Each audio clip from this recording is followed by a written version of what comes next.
እንዳትሆኑ፣ ሀብታም ሁኑ። ድሃ ከሆንክ ይኸው እውነቴን ነው የምነግርህ፣ ድሃ ከሆንክ ማንም ነው የሚረግጥህ። ድሃ ከሆንክ ነፃነት የለህም። ሀብታም መሆን ትችላለህ። ሀብታም ሁን።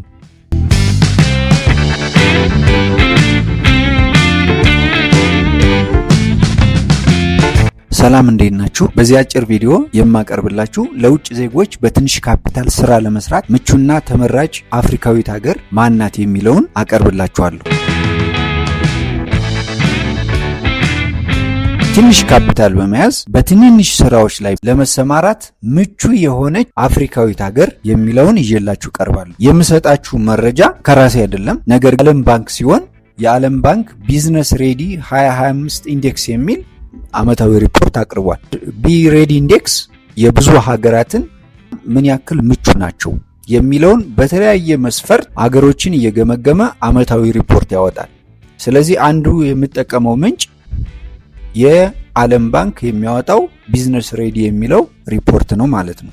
የትኛዋ ሀገር ነች ከአፍሪካ ውስጥ በቀዳሚነት በተለይ በትንንሽ ቢዝነስ በትንሽ ካፒታል የውጭ ዜጎች ለመስራት ምቹ የሆነች የሚለውን የምነግራችሁ ማለት ነው።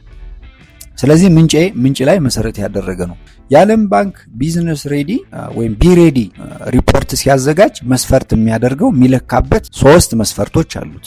አንደኛውና የመጀመሪያው መስፈርት አንድ ሀገር ለቢዝነስ ምቹ ነው፣ ለውጭ ሀገር ዜጎች ቢዝነስ ለመስራት ምቹ ነው ብሎ ሀገራትን ምቹነታቸውን ለመጥቀስ ከሚጠቀምባቸው ሚዛኖች መካከል አንደኛውና የመጀመሪያው ቢዝነስ ለመስራት የሚያስችል የፖሊሲ ማዕቀፍ፣ የህጎች ማዕቀፍ አለ ወይ የሚል ነው። እነኛ ማዕቀፎች በጣም ወሳኝ ናቸው። አንድ የውጭ ሀገር ዜጋ ኢንቨስት በሚያደርግበት ጊዜ፣ ቢዝነስ በሚሰራበት ጊዜ የሚተዳደርበት፣ የሚገዛበት፣ በኢንቨስትመንት የሚሰማሩ በቢዝነስ የሚሰማሩ የውጭ ዜጎች ደግሞ ያላቸው መብት እና ግዴታ እነዚህን በዝርዝር የያዘ ማዕቀፍ፣ የፖሊሲ ማዕቀፍ ሌጋል ፍሬምወርክ አላቸው የሚለው አንዱ መለኪያው ሲሆን፣ ሁለተኛው መለኪያ ደግሞ ያ ሀገር የመንግስትን ሰርቪስ የሚሰጡ በተሟላ ሁኔታ አለው የሚለው ሁለተኛው መለኪያ ሚዛኑ። ሌላውና ሶስተኛው እንደ ሪፈረንስ እንደ መለኪያ የሚጠቀመው እነኚህ ተቋማት መሬት ላይ ፕራክቲካሊ በተግባር ብዙ ቢሮክራሲ የሌለው ውጣውረድ የሌለው ቀልጣፋ የሆነ አገልግሎት ይሰጣሉ ወይ? እነዛ ሀገሮች ጊዜን፣ ጉልበትን፣ ገንዘብን የሚቆጥብ እና ከዘመኑ ጋር የሚሄድ ዲጂታላይዝድ የሆነ አገልግሎት ይሰጣሉ የሚለው ሶስተኛው መለኪያ። እነኚህን 3 መስፈርቶች በመጠቀም የዓለም ባንክ ምቹነታቸውን በደረጃ ያስቀምጣል ማለት ነው።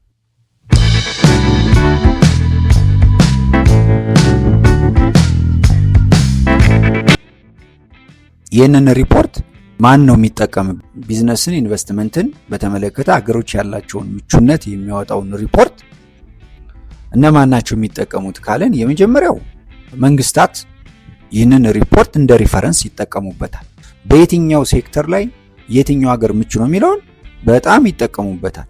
ሌላው ኢንቨስተሮች ኢንቨስት ከማድረጋቸው በፊት ይህንን ሪፖርት ያሉ፣ ለምሳሌ እናንተ ኢንቨስተር ብትሆኑ ወደሆነ ሀገር ሄዳችሁ ኢንቨስት ማድረግ ብትፈልጉ መጀመሪያ የምታዩት ይህንን ሪፖርት ታያላችሁ።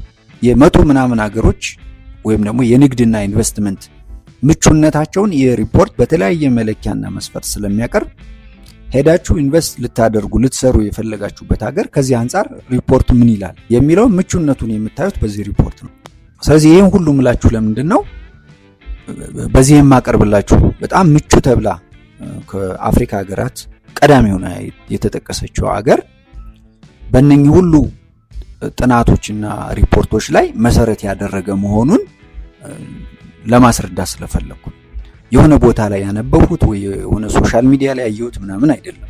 ስለዚህ በዓለም አቀፍ ተቋማት የተመሰከረ በብዙ መለኪያዎች የተለካ የተረጋገጠ እና እውነተኛ መረጃ መሆኑን በዚህ አጋጣሚ እንድታውቁት ስለፈለኩ ነው።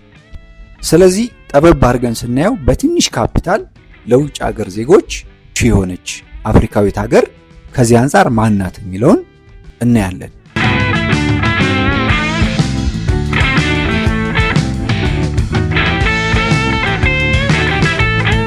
ይህቺ አፍሪካዊት ሀገር ሩዋንዳ ነች ማለት ነው። ሩዋንዳ በመጀመሪያ ደረጃ ነው የተቀመጠችው።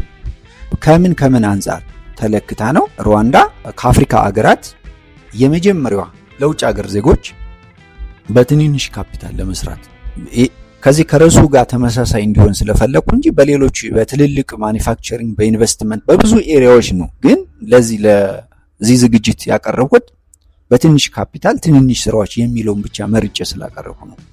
ስለዚህ ለዚህ ብቻ ሳይሆን ተመራጭነቷ አጠቃላይ እንደ ኢንቨስትመንት አማራጮች የተሻለች ሀገር ሆና እንደቀረበች ተረዱ ፈልጋለሁ። ነገር ግን እኔ አሁን እዚህ ጋር ርዕሱን ጠበብ ያደረኩት ስለዚህ ምቹ ያደረገባት አንደኛው ምክንያት የተለያዩ አይነት ቪዛዎችን በቀላሉ ማግኘት የሚቻልባት ሀገር በመሆኗ አንዱ መስፈርት ነው። ቢዝነስ ቪዛ ሊሆን ይችላል፣ የኢንቨስትመንት ቪዛ፣ ቢዝነስ ቪዛ፣ የወርክ ፐርሚት ቪዛ፣ ኦልሞስት በጣም ብዙ የቪዛ አይነቶች አሉ። ይህም ቪዛ በቀላሉ ማግኘት ይቻላል ወደ ሩዋንዳ ለስራ ለመሰማራት ለሚፈልግ ዜጋ፣ የውጭ ዜጋ ማለት ነው። ሌላው ደግሞ ዲጂታላይዝድ ሲስተም አላቸው። ሌላው የውጭ ሀገር ዜጋ ሆናችሁ የምትሰሩት ስራ ኦነርሺፑ ባለቤትነቱ 100% የእናንተ ነው የሚሆነው ማለት ነው። ብዙ ሀገሮች ላይ በትንሽ ስራዎች ላይ ስትሰማሩ በሸር መስራት አለባችሁ ከዛ ሀገር ዜጋ ጋር ወይም ደግሞ ልትከለከሉ ትችላላችሁ። ስለዚህ የ100% ኦነርሺፕ መኖር ሰዎችን ኮንፊደንስ ይሰጣቸዋል ወደዛ እንዲሰማሩና ወደዛ ሀገር ሙቭ እንዲያደርጉ ብዙ የአፍሪካ ኢንተርፕረነሮች ቢዝነስ ውሜን ወደዛ እንዲሄዱ አንዱ ከሚያደርጋቸው ነገር እነሱ ለሚከፍቱት ቢዝነስ ባለቤትነቱ 100% ዋስትና ይሰጣቸዋል የሀገሪቱ ሕግ። ሌላው እና ተመራጭ የሚያደርገው ሩዋንዳ ከጎረቤት ሀገራት ጋር ነፃ የቀጠናዊ የንግድ ትስስር ፈጥራለች።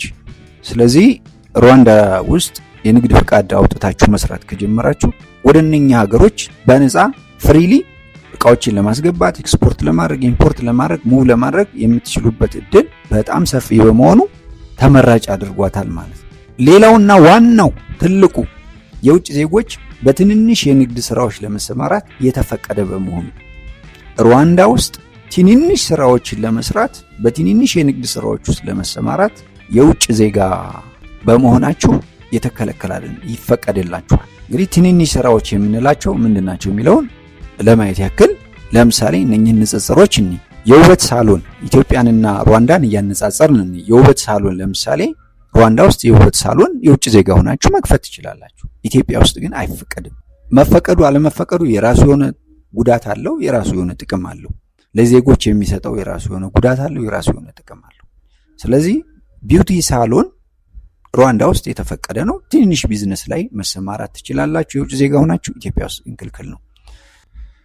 ፎን ሾፕ የስልክ አክሰሰሪስ፣ ሞባይል ፎን፣ ቻርጀር እንዲህ የመሳሰሉት ንግድ ውስጥ ሱቅ ከፍታችሁ መስራት ትችላላችሁ ሩዋንዳ ውስጥ።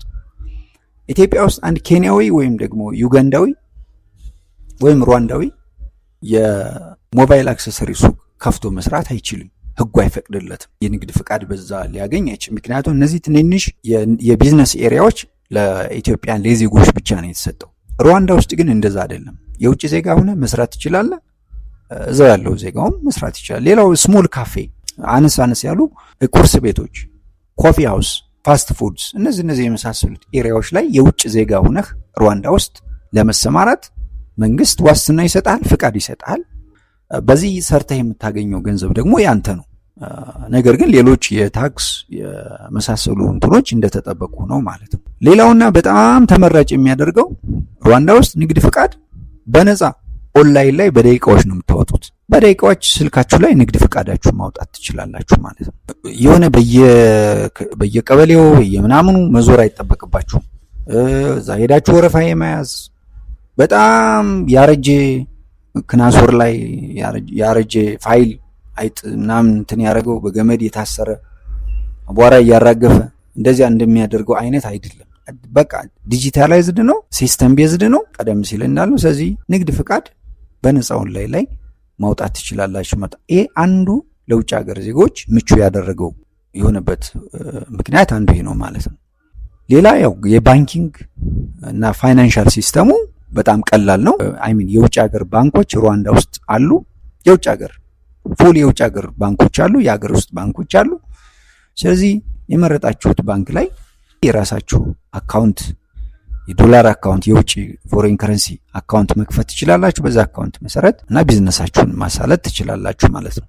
ስለዚህ በእነዚህ ምክንያት ሩዋንዳ ለውጭ ሀገር ዜጎች በጣም ምቹ የኢንቨስትመንት የንግድ እና የቢዝነስ ሀገር እንደሆነች በቀዳሚነት ከአፍሪካ ቶፕ በቀዳሚነት አስቀምጧታል ማለት ነው።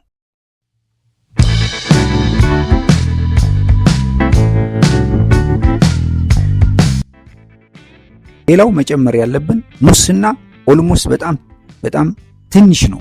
ሙስና ጨርሶ አይጠፋም።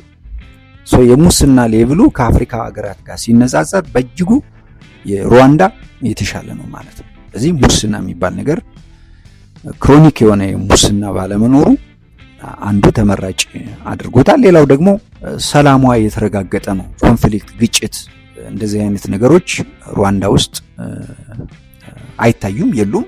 ስለዚህ በጣም በተረጋጋ መንገድ ሰላማዊ በሆነ መንገድ ሁሉም ስራውን ይሰራል። ንብረታቸው የተጠበቀ ነው። ከዚህ አንጻር የሰፈር ጎረምሳ መጥቶ የሚዘርፍበት ምናምን አይደለም።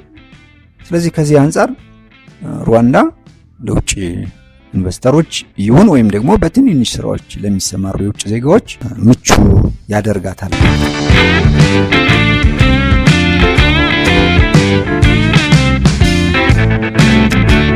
እንግዲህ መጨረሻ ላይ ታዲያ አዋጭ ስራ የቱ ነው ለሚለው ሩዋንዳ ውስጥ ቀደም ሲል እንዳልነው እነኚህ ሁሉ ምቹ ኤሪያዎች ካሉ በአብዛኛው ፕሮፊቴብል የምትሆኑ በአብዛኛው የምትሰሯቸው ስራዎች በአብዛኛው ፕሮፊቴብል የምትሆኑ እናንተ ድካም ከእናንተ ችግር ከሌለ በስተቀር ጠቃሚ መረጃ እንደሰጧችሁ አምናለሁ። ተመሳሳይ ከቢዝነስ ጋር ከሀብት ፈጠራ ጋር የሚገናኙ ፕሮግራሞችን በተከታታይ አቀርባለሁ። በተከታታይ የማቀርባቸው ፕሮግራሞች እንዲደርሷችሁ ሰብስክራይብ ማድረግን አትርሱ። አመሰግናለሁ።